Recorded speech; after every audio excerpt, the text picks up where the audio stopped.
అందరికీ నమస్కారం. క్రైమ్ స్టోరీలోకి స్వాగతం. ఈ కథ పేరు అసలు నేరస్తుడు. రచన ఎం ఉదయభాను గారు. చదువుతున్నది దేవి. ఈ కథ నచ్చితే లైక్తో పాటు హైప్ కూడా చేయండి. ఇంకా కథలోకి వెళ్దాం.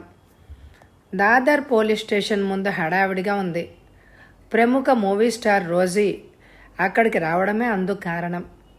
రోజీ వెంట ఆమె తమ్ముడు రాకేష్ కూడా ఉన్నాడు. ఎస్ఐ గణేష్ ఆమె రాకకు కారణం ఏమిటి అని అడిగాడు. ఆ ఒక్క మాట వింటూనే ఆమె కళ్ళు టపటపలాడిస్తూ, ఓహో ఎస్ఐ గారు, ఏం చెప్పమంటారు, నేను ఎప్పుడు షూటింగ్లతో బిజీగా ఉంటాను. వీడేమో మా తమ్ముడు. రాకేష్ నోట్లో వేలు పెడితే కొరకలేని అమాయకుడు. రోజీ మాటలకు అడ్డుపడుతూ, అసలు విషయం ఏమిటో చెప్పండి అడిగాడు ఎస్ఐ గణేష్. అదే చెప్తున్నాను సార్, మా ఇంట్లో దొంగతనం జరిగింది అంటూ కర్చీఫ్తో మొహాన్ని అద్దుకుంది రోజీ. అలాగా, ఇంతకీ ఏం పోయాయి? అది అంటూ నీళ్లు నమలసాగింది రోజీ. తమ్ముడి వైపు చూసి ఏదో గుర్తొచ్చినట్టుగా, మా తమ్ముడు చేతికుండే బ్రాస్లెట్, నా డైమండ్ నెక్లెస్ కనిపించడం లేదు. ఓ అలాగా, అయితే ఒక కంప్లైంట్ రాసివ్వండి అంటూ ఓ కాగితం అందించాడు. రోజు రాసిన కంప్లైంట్ అందుకుంటూ, మీకెవరి మీద అనుమానంగా ఉందా అడిగాడు ఎస్ఐ. ఆ ప్రశ్న వింటూనే రోజీ తమ్ముడు రాకేష్, ఉంది సార్, మా పనిపిల్ల కుసుమ మీద. ఓ అలాగా, మీ పనిపిల్ల కుసుమ ఎక్కడుంటుంది? ఇదిగో సార్ దాని అడ్రస్సు ఇచ్చాడు రాకేష్. అవును, పనిపిల్ల అంటున్నారు, ఆ అమ్మాయి వయసు ఎంత ఉంటుంది ఏమిటి? ఆ ప్రశ్న వినగానే అక్క తమ్ముళ్ళిద్దరూ మొహాలు చూసుకున్నారు. ఉంటుంది 14 ఏళ్ళు అంది రోజీ. అదేంటి, అంత చిన్న అమ్మాయిని పనిలో పెట్టుకోవడం నేరం కదా? ఎస్ఐ గణేష్ అనేసరికి ఇద్దరు గతుక్కుమన్నారు. ఏదో చిన్న పనిలో సాయం ఉంటుంది అని పనిలో పెట్టుకున్నాం అంటూ సర్ది చెప్పింది. సరేలేండి, నేను విచారం జరిపిస్తా, అవసరమైతే మళ్ళీ పిలుస్తా అని వాళ్ళని పంపించేశాడు ఎస్ఐ. ఎస్ఐ గణేష్ జీపు ధారావిలోని కుసుమ ఇంటి ముందు ఆగింది. పోలీస్ జీప్ చూడగానే అక్కడున్న జనం ఎస్ఐని కలిశారు.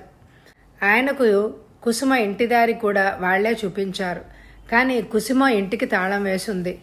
కుసుమ హఠాత్తుగా అనారోగ్యం పాలైందని కుసుమ తల్లిదండ్రులు కిషను, లీలా చెప్పారు. ఆ అమ్మాయిని సివిల్ హాస్పిటల్కి తీసుకెళ్లారని తెలిపారు. కానీ ఆ అమ్మాయి అనారోగ్యానికి కారణం తెలియజేయలేకపోయారు. ఎస్ఐ గణేష్ కూడా వెంటనే సివిల్ హాస్పిటల్కి చేరుకున్నాడు. సులభంగానే కుసుమ ఉన్న వార్డుకు చేరుకున్నాడు. అక్కడ దృశ్యం హృదయ విదారకంగా ఉంది. కుసుమ ఆపస్మారిక స్థితిలో పడుంది. బెడ్కి ఇరువైపులా కిషను, లీలా హృదయ విదారకంగా రోధిస్తున్నారు. గణేష్ అక్కడ డాక్టర్ను కుసుమకి ఏమైంది అని అడిగాడు. డాక్టర్లు చెప్పింది వినగానే అతని రక్తం సలసలా మరిగింది. రోమాలు నిక్కబడుచుకున్నాయి. అప్పటికప్పుడు ఒక నిర్ణయానికి వచ్చాడు.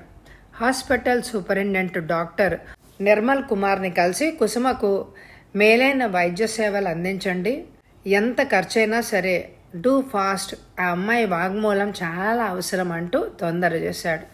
కిషను, లీలాల దగ్గరికి చేరి, మీ అమ్మాయికి వచ్చిన భయమేమీ లేదు, అంత మంచి జరుగుతుంది అని హామీ ఇచ్చాడు. 2 రోజుల తర్వాత కళ్ళు తెరిచింది కుసుమ. డాక్టర్ నిర్మల్ కుమార్ వెంటనే ఎస్ఐ గణేష్ను పిలిపించాడు. ఎస్ఐ గణేష్ నిమిషాల్లో కుసుమ దగ్గరికి చేరాడు. కుసుమ భుజం మీద చెయ్యి వేసి, కుసుమ, నీకొచ్చిన భయమేమీ లేదు, అసలేం జరిగిందో వివరంగా చెప్పు.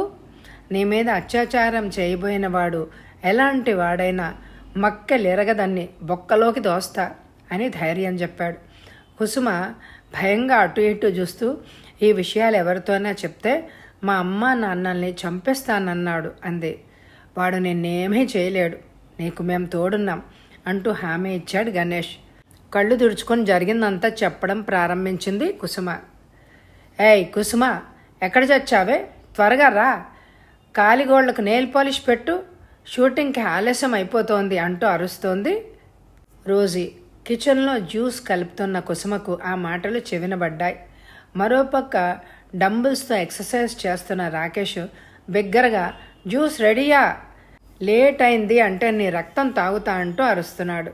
రెండు వైపులా వినపడేలాగా వచ్చే వచ్చే అని సమాధానం చెప్తూ జ్యూస్ గ్లాస్తో ముందుకు అడిగేసింది కుసుమ. తొందరపాటుగా అడుగులేసిందేమో, అడుగు తడబడి తూలిపడింది కుసుమ. దాంతో చేతిలోని జ్యూస్ నేలపాలైంది. గ్లాసు బళ్ళున బద్దలైంది. ఆ చప్పుడు వినగానే అక్కా తమ్ముళ్ళిద్దరూ కుసుమ దగ్గరికి వచ్చి, నీకు ఒళ్ళు కొవ్వెక్కిందే, బంగారం లాంటి గ్లాసు బద్దలు కొట్టేశావు అంటూ రోజీ కుసుమ చెంప మీద ఎడాపెడా వాయించింది. అంతటితో ఆగక రాకేష్ బెల్ట్తో కొట్టాడు. కుసుమ ఏడుస్తూ ఉంటే చప్పుడు వినిపించిందంటే చంపేస్తా అంటూ బెదిరించారు.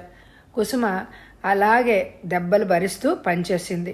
రోజీ షూటింగ్కని వెళ్ళిపోయింది. ఇంట్లో రాకేష్ ఒక్కడే ఉన్నాడు.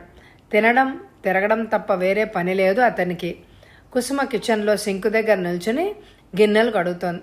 రాకేష్ వెనక నుంచి వచ్చి కుసుమ చెయ్యి పట్టుకుని జాలిగా, అయ్యయ్యో ఎంత దెబ్బ తాకింది, ఉండు మందు రాస్తా అని ఇటురా అంటూ తన గదిలోకి తీసుకెళ్లాడు. కుసుమ, వద్దయ్యా, పని అయిపోగానే ఇంటికెళ్ళిపోతా అంటున్న చేతికి మందు రాయసాగాడు. హరే హరేరే, ఇక్కడ కూడా దెబ్బలు తాకిందా, ఉండు అంటూ గుండెల మీద చేయి వేశాడు. కుసుమ భయంగా రాకేష్ను తోసి పరిగెత్తబోయింది. కానీ రాకేష్ది పశుబలం కుసుమను బలంగా వాటేసుకున్నాడు. ఈ పరిణామాన్ని ఊహించలేదు కుసుమ. అప్పటికే ఉదయం తగిలిన దెబ్బలతోనూ పనితోనూ అలసిపోయి ఉంది కుసుమ. పశువును ఎదిరించే స్థైర్యం కోల్పోయింది. శరీరం రాకేష్ చేతిలో ఆటబొమ్మలా ఉన్నా ఆమె మనసు తీవ్రంగా ఆలోచిస్తోంది. ఈ రాక్షసుడి బారి నుంచి ఎలా బయటపడాలా అని. వెంటనే ఏదో జ్ఞాపకం వచ్చినట్టుగా, అయ్యో గ్యాస్ స్టవ్ ఆర్పలేదు, ఆర్పేసి వస్తానే, సరే వెళ్ళు అని వదిలేశాడు. బ్రతుకు జీవుడా అని లేచి కిచెన్లోకి వెళ్ళి దొడ్డి ద్వారం గుండా వెళ్ళిపోవాలని ఆమె ఆలోచన. గబగబా కిచెన్లోకి వెళ్ళి కిచెన్ డోర్ నుండి వెళ్ళబోయింది. అప్పుడు జరిగింది ఆ సంఘటన. డోరుకు అవతల వైపు రాక్షసుళ్లాగా నిల్చున్నాడు రాకేష్. అక్షరం ముక్కరాని నీకే ఇన్ని తెలివితేటలుంటే మాకెంత ఉండాలే అంటూ మళ్ళీ కుసుమ మీద విజృంభించాడు. కుసుమ అటు ఇటు పరిగెడుతోంది. రాకేషు లేడి పిల్లలాగా పరిగెడుతున్న కుసుమను పట్టుకోలేక సహనం నశించి చేతికి అందిన పేపర్ వైట్ విసిరేశాడు. అది కాస్త కణతకు తగిలి కళ్ళు తిరిగి పడిపోయింది. దాంతో రాకేష్కి భయం పుట్టింది. వెంటనే అక్క రోజీకి ఫోన్ చేశాడు. ఇద్దరూ కలిసి కుసుమను కారులో వాళ్ళ ఇంటి ముందు దింపేసి వచ్చారు అంటూ జరిగింది చెప్పడం పూర్తి చేసింది కుసుమ. ఆమె వాగ్మూలం నోట్ చేసుకున్నాడు ఎస్ఐ గణేష్. మర్నాడు రోజీ ఇంటి ముందు గణేష్ జీప్ ఆగుంది. రండి ఎస్ఐ గారు, ఆ కుసుమని అరెస్ట్ చేశారా ఆత్రంగానే అడిగింది రోజీ. ఇంకా అసలు నేరస్తులను అరెస్టు చేయనే లేదు. అసలు నేరస్తులా ఆశ్చర్యంగా అడిగింది రోజీ. సినిమాల్లో హీరోయిన్గా వేస్తున్నావు కానీ నిజ జీవితంలో వ్యాంప్ పాత్ర నీది. నీ తమ్ముడు ఒక పసిదాని మీద అత్యాచారం చేస్తే వాణ్ణి మందలించి శిక్షించాల్సింది పోయి నీ తమ్ముడిని కాపాడుకోవడానికి నీ డైమండ్ నెక్లెస్, నీ తమ్ముడి బ్రాస్లెటు కావాలని కుసుమ్ బ్యాగ్లో వదిలేవు. లేని దొంగతనం అంటగట్టావు. బాలికపై అత్యాచారం చేసిన రాకేష్, అతన్ని సమర్థించిన నువ్వు అసలైన నేరస్తులు అని అనేసరికి నివ్వరబోయింది ప్రముఖ నటి రోజీ. ఇద్దరిని అరెస్టు చేశాడు గణేష్. కేసు విచారణలో ఉంది. కథ సమాప్తం. ఈ కథ మీ అందరికీ నచ్చితే లైక్తో పాటు హైప్ కూడా చేయండి. అలాగే ఇదివరకు చదివిన కథలు, నవలలు, అపరాధ పరిశోధన కథలు ఉంటాయి ప్లేలిస్ట్లో, తప్పకుండా వినండి. Thank you very much my dear friends.